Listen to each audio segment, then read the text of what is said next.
প্রশিক্ষণ আল্লাহ দিলেন, সেটা হচ্ছে তাহাজ্জুদের সালাতের প্রশিক্ষণ। কিসের?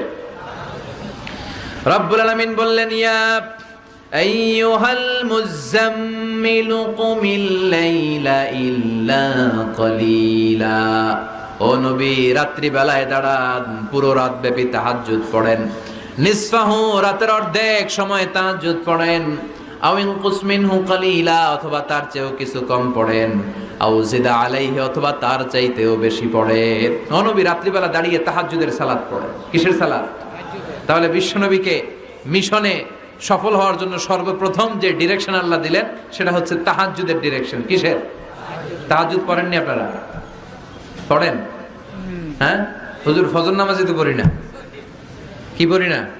তাহাজ্জুদ তো তাদের যারা ফজর পড়ে, যারা ফজরই পড়েন ওরা আবার কি তাহাজ্জুদ? কথা বলেন। এই তাহাজ্জুদের সালাত আদায় করলে সম্মান বাড়িয়ে দেয় কে?